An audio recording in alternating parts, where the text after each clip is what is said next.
Fazer Eboubé Dantala conduisait lentement sur une route poussiéreuse et solitaire dans sa vieille Mercedes-Benz brinque-ballante. La peinture de la voiture était écaillée, et le pot d'échappement tout sautait de petites bouffées de fumée, mais cela lui importait peu. Il fredonnait doucement un cantique de louange. Jésus, tu es digne. Toute la gloire t'appartient.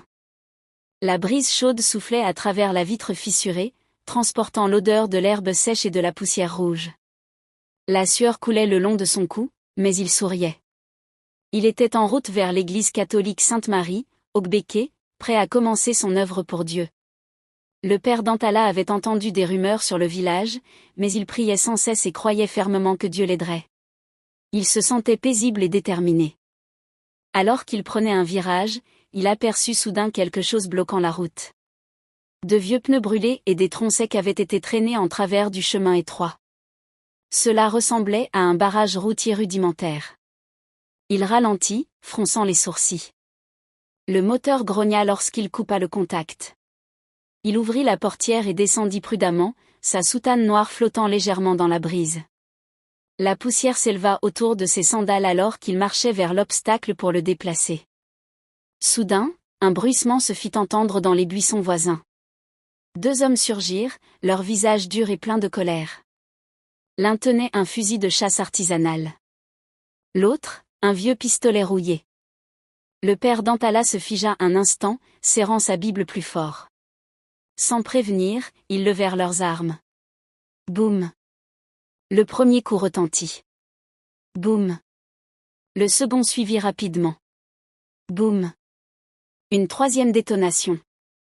Mais les balles et les plombs tombèrent au sol devant lui sans le toucher. La voix du père Dantala s'éleva, forte et claire, par-dessus la fumée et le fracas. Sang de Jésus! Sang de Jésus! Les yeux des tireurs s'écarquillèrent de peur. Ils se regardèrent, la panique se répandant sur leurs visages. Laissant tomber leurs armes dans la terreur, ils s'enfuirent dans les broussailles sans se retourner. Le père Dantala expira lentement, son cœur battant à tout rompre. Il leva la main droite vers le ciel. « Merci Seigneur » murmura-t-il, soulagé. Il remonta dans la vieille voiture, mit le moteur en marche et poursuivit sa route vers Ogbeke, résolu à ne pas fuir la mission que Dieu lui avait confiée. Une fois, il y avait un village nommé Ogbeke. C'était un endroit englouti dans une pauvreté profonde et un désespoir silencieux. La vie y était extrêmement difficile. Les habitants se levaient chaque matin sans savoir comment ils mangeraient ce jour-là. Ils survivaient au jour le jour, mendiant ou échangeant des bricoles. La faim était leur compagne constante. Les enfants couraient pieds nus sur les routes poussiéreuses, leurs côtes saillant sous des chemises trop fines. Les mères s'asseyaient sous de vieux arbres, éventant des bébés qui pleuraient de faim. Le marché se résumait à quelques tables en bois, quelques ignames, des tomates, de l'huile de palme. Même l'eau potable était difficile à obtenir. Il n'y avait aucun bâtiment à étage à Ogbeke. Toutes les maisons étaient faites de boue ou de vieux blocs de ciment, avec des toits en zinc rouillé, percés de trous laissant passer la pluie. Il n'y avait ni hôpital digne de ce nom ni vraie clinique. Quand quelqu'un tombait malade, il mourait souvent de maladies facilement curables ailleurs. Il n'y avait pas de riches familles ici. Tout le monde était pauvre, peu importe les efforts fournis. C'était comme si la terre refusait de bénir ses enfants. Mais le plus étrange, le plus terrifiant, c'était ce qui arrivait à ceux qui osaient essayer de s'en sortir. Si un jeune homme partait à l'étranger, travaillait dur et devenait riche, il rêvait de revenir construire une maison pour ses parents ou d'aider le village. Mais dès qu'il rentrait, une tragédie survenait. Un accident de la route mortelle. Une maladie soudaine. Des affaires qui s'effondraient. Il perdait tout et devenait plus pauvre qu'avant. C'était comme si Ogbeke portait une malédiction. Une emprise qui ne lâchait jamais. Dans tout le village, il n'y avait qu'une seule église, l'église catholique Sainte-Marie d'Ogbeke. Les gens en parlaient avec des sentiments partagés. En apparence, c'était un lieu d'espoir et de salut. Mais même l'église était piégée dans la même force obscure qui régnait sur le village. Les prêtres qui y étaient envoyés n'étaient pas épargnés. Lorsqu'un nouveau prêtre arrivait, les habitants l'accueillaient avec des chants, des danses, des cadeaux, promettant de soutenir son ministère. Mais cela ne durait pas. En quelques semaines ou mois, tout changeait. Le prêtre tombait malade sans raison. Il faisait des cauchemars où des ombres le poursuivaient. Des accidents étranges survenaient. Il devenait faible, apeuré, attaqué spirituellement. Beaucoup mouraient, retrouvés froids dans leur chambre, sans explication. D'autres suppliaient l'évêque de les transférer ailleurs. Certains abandonnaient même la prêtrise, leur foi brisée par ce qu'ils avaient affronté. Pourquoi cela arrivait-il ? Les véritables ennemis n'étaient pas des étrangers. Ils étaient ceux-là même qui prétendaient diriger l'Église. Le conseil paroissial et les anciens étaient très respectés en public. Ils s'habillaient bien, s'asseyaient au premier rang pendant la messe, serraient leur Bible contre leur poitrine, toujours les premiers à communier. Ils semblaient saints. Mais derrière les portes closes, ils appartenaient à un culte de sorcellerie secret et maléfique. Ils décidaient de qui vivrait ou mourrait à Okbeke. Quiconque essayait de se relever était abattu. Tout espoir était étouffé. Leur méthode était méthodique et diabolique. D'abord, ils envoyaient des femmes apporter des plats succulents aux nouveaux prêtres. Ces mets étaient cuisinés avec des malédictions, des incantations, du poison spirituel. Une seule bouchée et les défenses spirituelles du prêtre s'effondraient. Il pouvait alors manipuler ses rêves, drainer son énergie, ou le tuer à distance. Si la nourriture échouait, ils envoyaient une belle femme pour le séduire, le faire pécher, affaiblir son âme. Et si cela ne suffisait pas, ils engageaient des tueurs. Aucun prêtre n'avait jamais tenu plus de 3 mois à Okbeke. Le village restait ainsi enchaîné dans les ténèbres, sans progrès, sans développement, sans espoir. L'église Sainte-Marie d'Okbeke se dressait au milieu, belle à l'extérieur, pourrie à l'intérieur, un endroit où la lumière luttait pour exister. Le père Dantala continua de conduire sur la route cahoteuse. Le moteur de sa vieille Mercedes-Benz gémissait à chaque nid de poule. La poussière se soulevait derrière lui, colorant les buissons d'un rouge terne. La sueur lui collait le dos, mais il ne ralentit pas. Finalement, à travers la chaleur ondulante, il aperçut un vieux panneau en bois penché, à la peinture effacée. Bienvenue à Okbeke. Les lettres étaient à peine visibles, comme si le village lui-même ne voulait plus être reconnu. Le père Dantala les lut à voix basse, tentant de garder espoir. Il offrit une brève prière, puis tourna au carrefour du village, dirigeant sa voiture vers un chemin encore plus étroit menant à l'église. Lorsqu'il arriva en vue du terrain de l'église, il ralentit. Le bâtiment était vieux. Ses murs jadis blancs étaient couverts de traces noires et brunes. De la mousse rampait sur les murs comme une maladie. Le vieux portail en fer grinçait sous le vent. Le sol était craquelé. Juste derrière le portail, un petit groupe d'anciens l'attendait. Ils ne firent pas de gestes joyeux. Leurs visages étaient fermés, leurs yeux sombres, pleins de calculs et d'étonnement. Ils ne s'attendaient pas à le voir vivant. Ils savaient qu'il avait survécu à l'embuscade, qu'il était puissant dans le monde spirituel, et ils étaient choqués. Il gara la voiture avec un dernier souffle du moteur fatigué. La poussière retomba autour des roues. Le père Dantala descendit lentement, sa soutane noire couverte de poussière. Il respira profondément, redressa les épaules et marcha vers eux.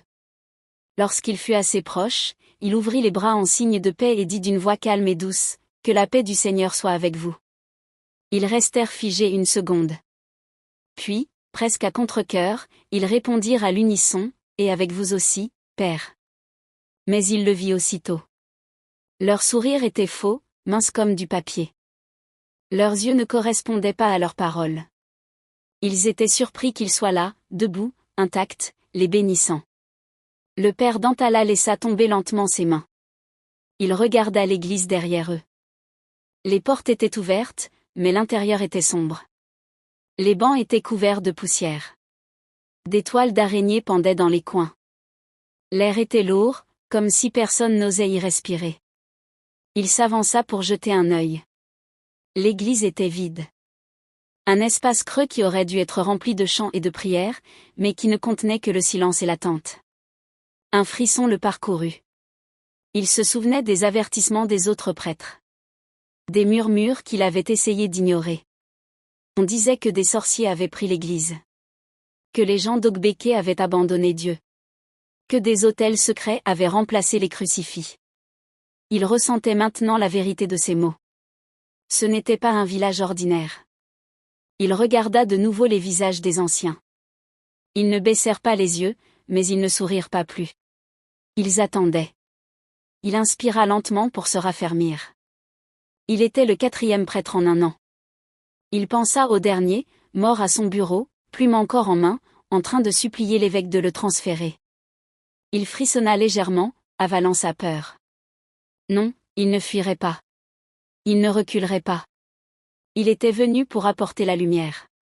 Même si les murs de l'église Sainte-Marie d'Ogbeke semblaient transpirer l'ombre, il promit silencieusement à Dieu qu'il ne s'éloignerait pas. Pas maintenant. Pas jamais. Après avoir rencontré les anciens à l'entrée de l'église, le père Eboubé Dantala entra dans sa modeste maison paroissiale. À peine avait-il fini de défaire sa petite valise usée qu'un léger coup retentit à la porte. Lorsqu'il ouvrit, il vit quelques femmes âgées du conseil paroissial, souriantes, leurs pagnes bien repassées et équilibrant des paniers sur leurs hanches. « Père, soyez le bienvenu », chantonnèrent-elles d'une même voix douce.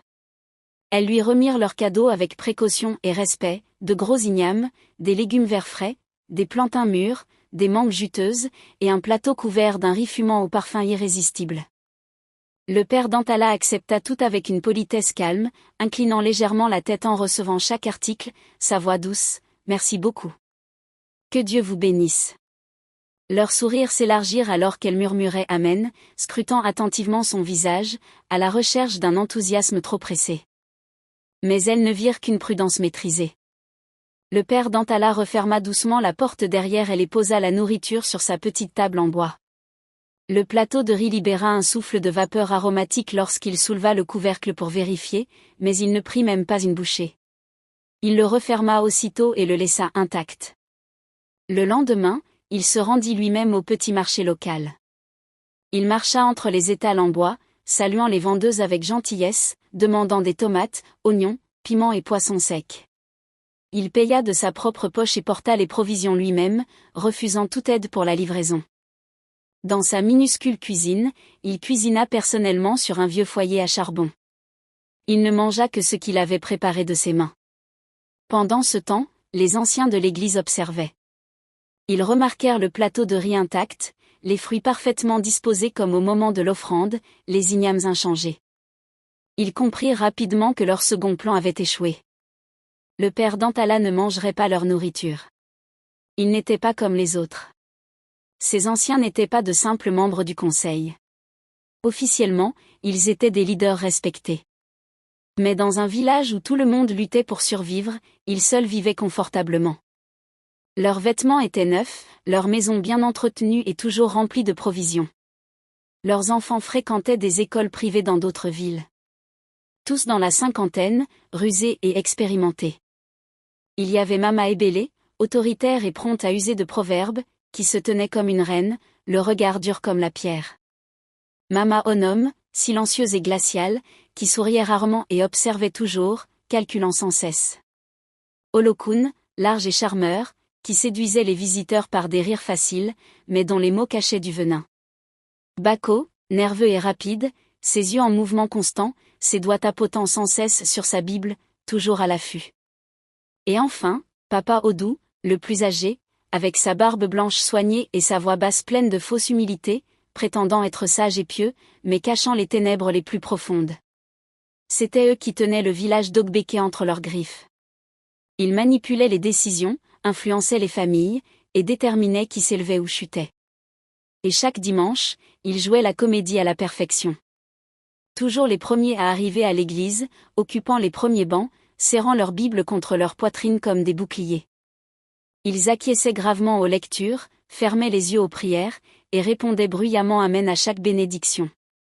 Lors de la communion, ils se tenaient en tête de file, tête baissée, lèvres serrées dans une fausse humilité, comme s'ils étaient les plus saints du village.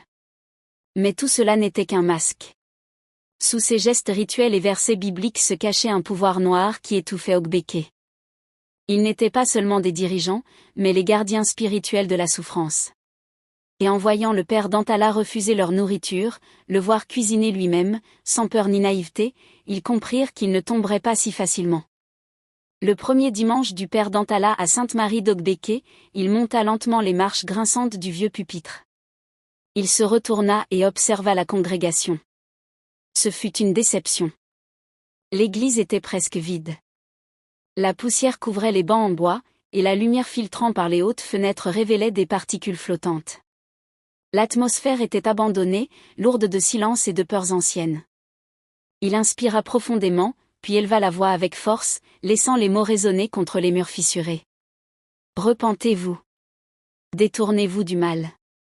Adorez Dieu en vérité et en puissance. Choisissez aujourd'hui qui vous servirait. Certains baissèrent les yeux, évitant son regard. D'autres murmurèrent entre eux nerveusement, jetant des regards vers la sortie comme s'ils envisageaient de partir discrètement. Les yeux du père Dantala brillaient de détermination. Il ne retenait rien. Il parla du péché, des ténèbres spirituelles, de la nécessité de choisir Dieu pleinement et sincèrement. Il avertit que vivre dans la peur et le compromis mènerait à la ruine. Après la messe, les fidèles quittèrent discrètement l'église, tête baissée. Mais tous ne fuirent pas. Un homme resta à l'entrée, hésitant. Il portait une chemise usée et un pantalon effiloché, se tordant nerveusement les doigts. Finalement, il s'approcha du prêtre et tout sauta légèrement. « Père, j'ai aimé votre enseignement aujourd'hui, » dit-il d'une voix basse mais sincère, surtout sur la repentance.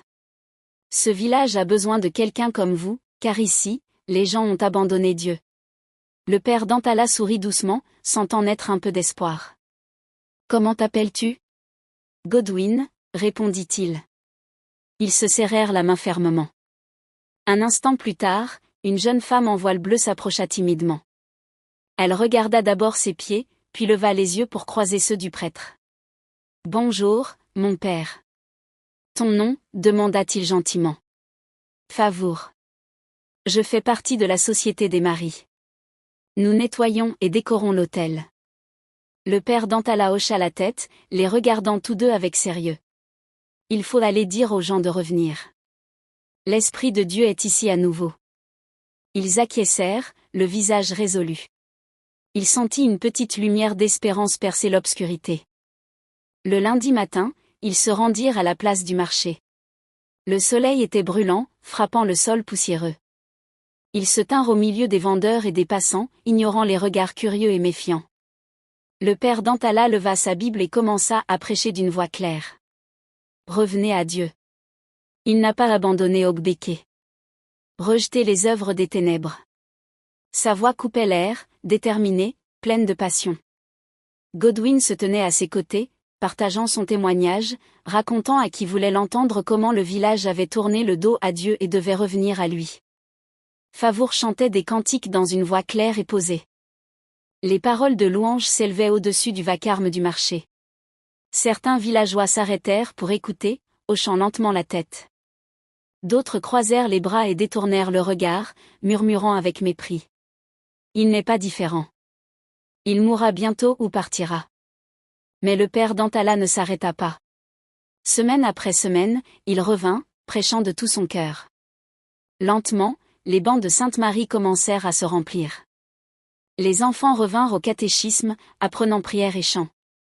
Les femmes et les hommes élevèrent la voix le dimanche, les louanges résonnant entre les murs trop longtemps silencieux.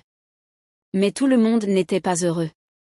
Les anciens de l'Église observaient avec des yeux plissés et une colère grandissante. Assis au premier rang, ils faisaient semblant de prier, mais bouillonnaient de haine intérieure.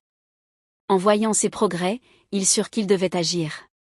Ils appelèrent Favour en secret. Ils lui offrirent de l'argent pour séduire le prêtre, le briser spirituellement afin de reprendre le contrôle de l'Église. D'abord, elle refusa, horrifiée. Mais la peur la rongeait. La pauvreté lui murmurait à l'oreille, lui rappelant sa maison vide et sa famille affamée. Lentement, douloureusement, elle accepta. Un samedi soir, la petite maison paroissiale était plongée dans un silence pesant. L'air était épais, éclairé uniquement par la faible lumière d'une lanterne vacillante. Le père Dantala était seul dans son bureau étroit. Le bureau en bois était usé, ses coins ébréchés. Une vieille Bible reposait ouverte devant lui, ses pages marquées et soulignées par des heures d'étude et de prière. Il lisait lentement, ses lèvres murmurant silencieusement. Chaque verset était un bouclier. Chaque mot, une arme de lumière. Mais même en lisant, Un frisson le parcourut, non pas causé par l'air nocturne, mais par quelque chose de plus profond.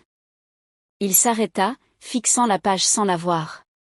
Il le ressentit, un avertissement spirituel comme un vent froid dans sa poitrine. Son cœur se serra. Il referma la Bible doucement, posant la main sur la couverture.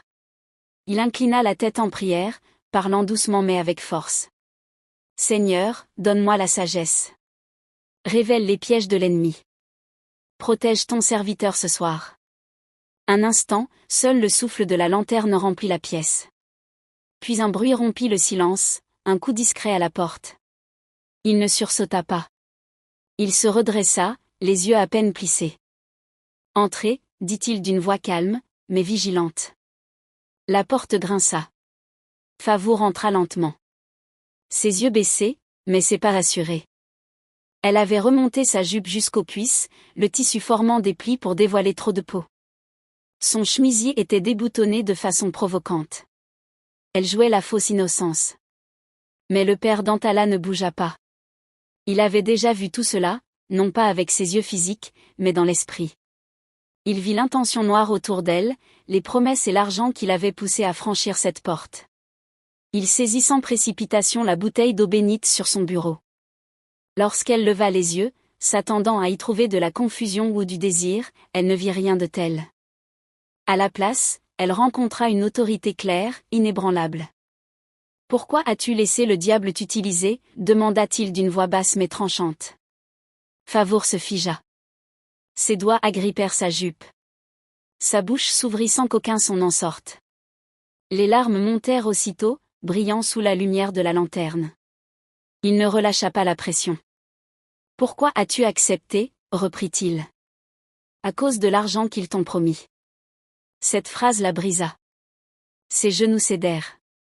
Elle tomba lourdement, sanglotant sans retenue. La jupe retomba sur ses genoux, son chemisier ouvert oublié. Elle enfouit son visage dans ses mains, ses épaules secouées par la douleur. « Père, pardon » gémit-elle entre deux sanglots. « J'ai laissé le diable m'utiliser. Ils m'ont menacé. Ils m'ont promis de l'aide. Pardonne-moi. » Le père d'Antala resta ferme, même si une ombre de douleur passa dans ses yeux. Il se leva lentement, ôta le bouchon de la bouteille, et arrosa doucement sa tête inclinée. « Au nom de Jésus-Christ, sois libéré de toute emprise des ténèbres, déclara-t-il. Elle poussa un nouveau sanglot, plus faible, comme si une chaîne se rompait. Il reposa la bouteille et posa une main solide sur son épaule tremblante. « Assieds-toi. Prie. Jeûne. Libère-toi d'eux, dit-il avec douceur. Évite ces anciens. Ils te détruiront. Ne retourne jamais vers eux. » Elle hocha frénétiquement la tête, les larmes coulant sur ses joues. Elle haletait, mais ses yeux semblaient un peu plus clairs, comme sortant d'un cauchemar. « Je promets, père. Je vais changer. » Elle se releva lentement, sur des jambes fragiles. Elle ne ressemblait plus à une séductrice. Elle ressemblait à une enfant brisée. Sans un mot de plus, elle quitta la pièce en pleurant. Le père d'Antala la regarda partir. Lorsque la porte se referma derrière elle, le silence retomba, seulement troublé par le sifflement de la lanterne. Il poussa un long soupir tremblant et tomba à genoux sur le sol fissuré. Il baissa la tête, les doigts plantés dans le bois. « Seigneur, fortifie-moi » pria-t-il d'une voix rauque. « Ne laisse pas ton troupeau être dispersé. Aide-moi à tenir.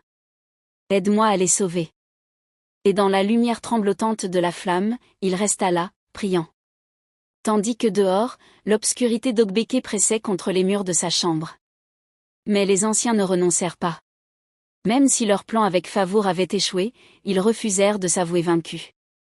Ils se réunirent en secret, dans la pièce du fond de l'ancienne maison du catéchiste, autour d'une lanterne à la flamme basse, leurs visages tirés par la colère froide. Leur voix était basse mais chargée de poison. Ils parlaient de malédictions oubliées, de pactes anciens, de rituels qu'ils n'avaient plus eu besoin d'utiliser depuis des années, car les prêtres précédents avaient cédé bien avant ce point. Papa Odou tapa du poing sur la table. Il faut le briser ou il nous brisera tous. Les autres opinèrent gravement. Ce soir-là, le père d'Antala était seul dans sa petite chambre. La lanterne sur la table projetait des ombres longues et tremblantes sur les murs craquelés. Il lisait sa Bible, mais ses paupières devenaient lourdes, son corps fatigué des nombreuses batailles silencieuses menées depuis son arrivée. Lorsqu'il s'endormit enfin, le sommeil ne fut pas paisible. Il se retrouva debout dans l'église Sainte-Marie d'Ogbeke, mais ce n'était pas l'église qu'il connaissait. Les murs semblaient respirer, palpiter comme s'ils étaient vivants. L'autel était fissuré, des volutes de fumée noire s'en échappaient. Soudain, le sol s'ouvrit dans un fracas terrible. De cet abîme jaillirent d'énormes serpents noirs, leurs écailles brillantes de graisse et de souillure. Ils sifflaient, leurs langues fourchues claquant dans l'air, leurs yeux rouges flamboyants. Ils se glissèrent à travers les bancs, enroulant leurs corps épais autour des membres de la congrégation. Les gens hurlaient, luttaient, mais les serpents resserraient leur emprise, étranglant les prières dans leur gorge.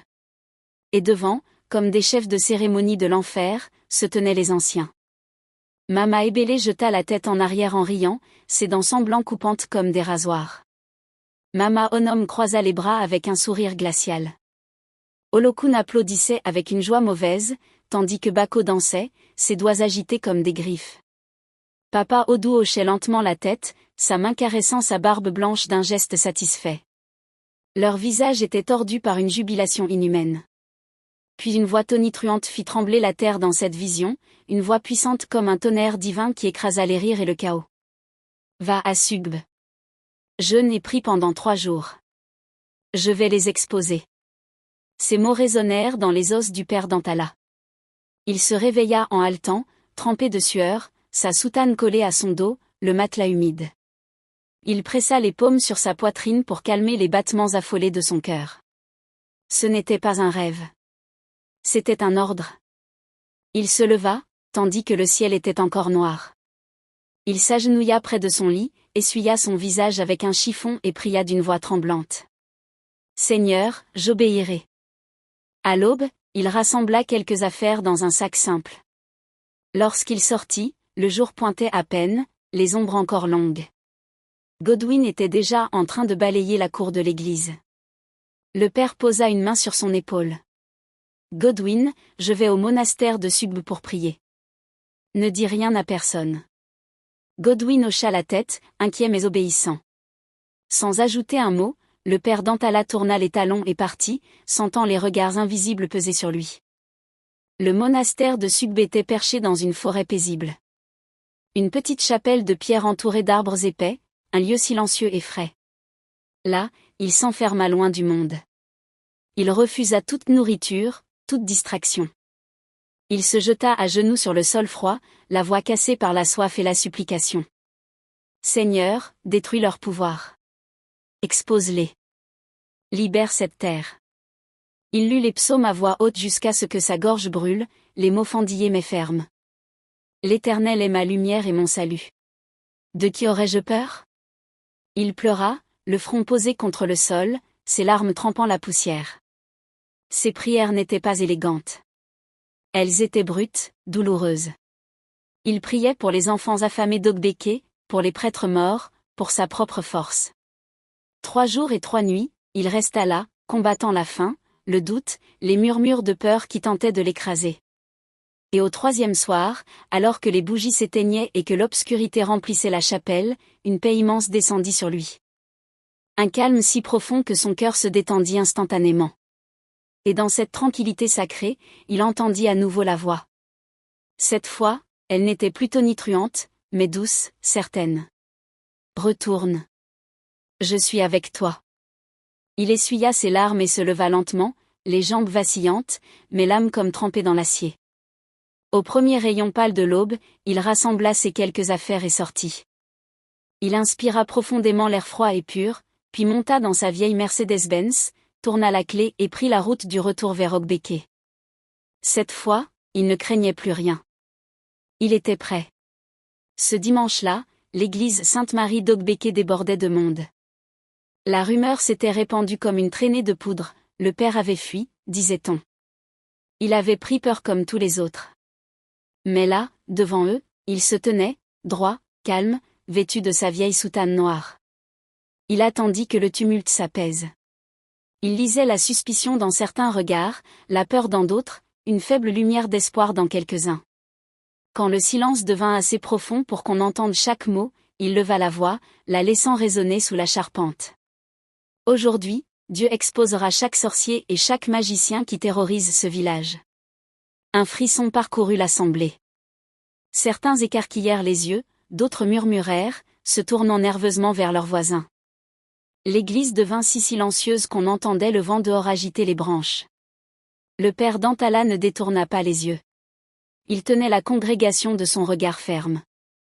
Il se tourna lentement vers l'autel, ses gestes mesurés, la tension palpable. Il commença la consécration d'une voix claire et assurée, élevant le pain au-dessus de sa tête. « Ceci est mon corps livré pour vous.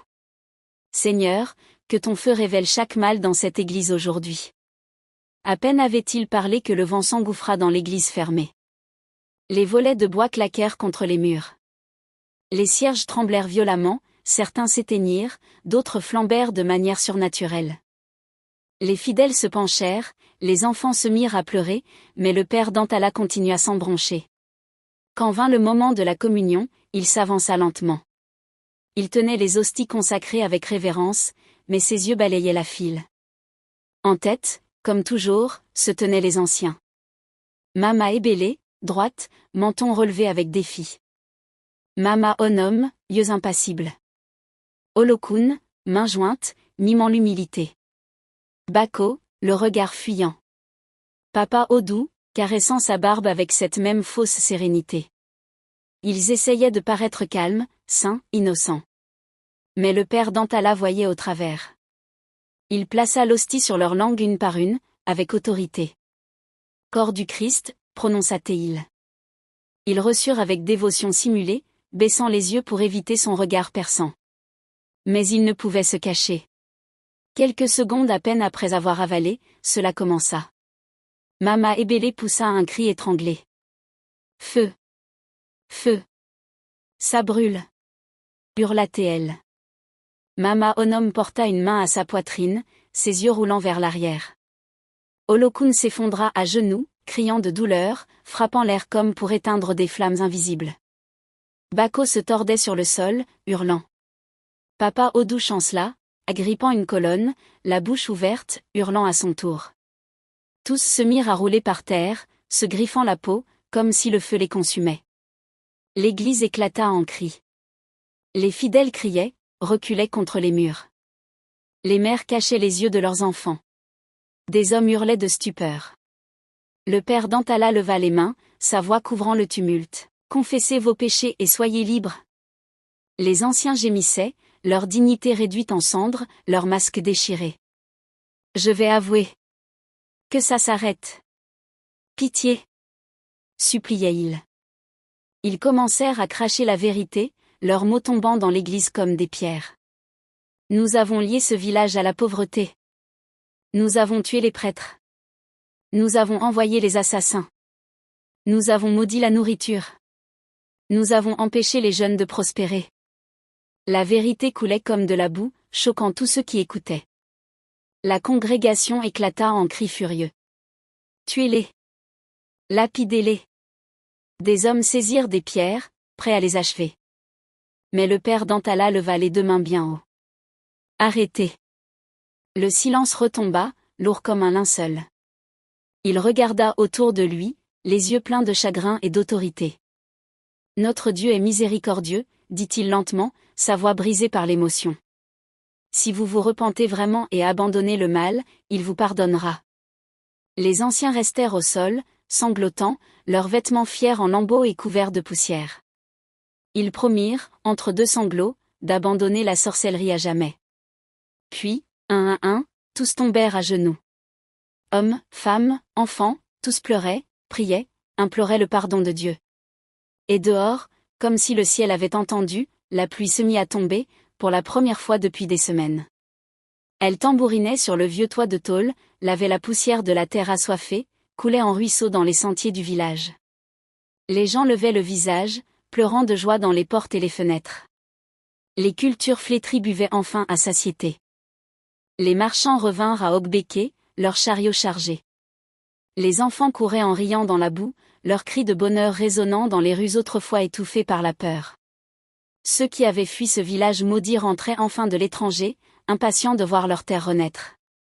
Et au cœur de tout cela, dans la petite église, le père Eboubé d'Antala se tenait à l'autel, les larmes coulant sur son visage. Il leva lentement la main vers le plafond, sa voix tremblante de gratitude. À Dieu soit la gloire. Ce jour-là, la lumière revint sur Okbeke, et nul n'oublia jamais le jour où les ténèbres furent brisées. Le lendemain matin, une lumière douce baignait Okbeke comme si le ciel lui-même voulait bénir la terre renouvelée. L'air sentait la terre humide et les feuilles fraîches, et partout dans le village, les gens se saluaient avec un étonnement nouveau dans les yeux, comme s'ils découvraient leur propre maison pour la première fois. Le père Eboubé d'Antala s'éveilla tôt, la soutane encore froissée de la veille, les genoux endoloris d'avoir prié si longtemps sur le sol, mais son esprit reposé comme jamais depuis son arrivée. Il se leva sans hâte, ouvrit sa fenêtre, et laissa la brise fraîche lui caresser le visage. Au loin, des chants s'élevaient déjà, spontanés, des voix d'enfants, des vieilles femmes, des hommes qui la veille encore murmuraient dans les coins. C'était comme si le village s'était libéré d'un poids invisible, un carcan ancien tombé en poussière sous la pluie de la nuit. À l'église, les portes étaient grandes ouvertes, et même sans messe prévue, les gens y affluaient. Certains s'agenouillaient en silence, d'autres chantaient, d'autres pleuraient doucement, posant leurs mains sur les murs, comme pour bénir les pierres qui avaient si longtemps retenu la souffrance. Favour vint tôt, vêtue simplement, les yeux humbles, portant un seau d'eau et un chiffon. Elle commença à laver le sol sans qu'on le lui demande, récitant des psaumes à voix basse. Elle avait maigri, mais son visage brillait de paix. Godwin balayait la cour de l'église avec une énergie nouvelle, chantant des cantiques qu'il avait appris enfant mais qu'il n'avait jamais osé fredonner à voix haute. Le père d'Antala passa parmi eux, saluant doucement, bénissant ceux qui s'approchaient, recevant des embrassades, des prières, des confessions spontanées. Des familles entières se présentèrent à lui pour dire qu'elles voulaient être baptisées ou renouveler leurs vœux. Un homme âgé, paralysé depuis des années, arriva soutenu par ses fils. Il demanda à prier sur l'autel même, là où les ténèbres avaient été exposées. Le père d'Antala posa ses mains sur sa tête et pria, et devant toute l'assemblée, l'homme se leva lentement, titubant, mais marchant. Des cris de louange retentirent, et les gens tombèrent à genoux, frappés par le miracle. Ce fut le début d'un grand mouvement. Dans les jours suivants, les anciens qui avaient confessé leurs crimes furent isolés dans la maison paroissiale, gardée par des hommes du village. Ils ne furent pas tués, comme certains le souhaitaient, mais ils furent contraints de renoncer publiquement à toute forme de sorcellerie, de restituer tous les biens acquis par la manipulation, et de jeûner pendant 40 jours sous la surveillance des jeunes catéchistes. Beaucoup pleuraient chaque jour, suppliant Dieu de les pardonner. Et certains, réellement brisés, se mirent à enseigner aux enfants les vérités qu'ils avaient longtemps dissimulées. Le village se transforma peu à peu. Les terres autrefois stériles donnèrent des récoltes abondantes. Les marchands revinrent de leurs exils. Des familles qui avaient fui Okbeke, effrayées par les échecs mystérieux qui les poursuivaient, commencèrent à revenir, ramenant avec elles des capitaux, des idées, des rêves. Des bâtisseurs vinrent de la ville pour rénover les maisons en ruine. Des forages furent ouverts, donnant de l'eau claire. Des écoles furent relancées, des enseignants furent recrutés, et des enfants d'autrefois désœuvrés apprirent à lire, à écrire, à espérer. Chaque dimanche, l'église débordait de monde, au point que beaucoup durent rester dehors, assis sur des nattes sous les arbres, écoutant la parole de Dieu portée au loin, comme une onde purificatrice.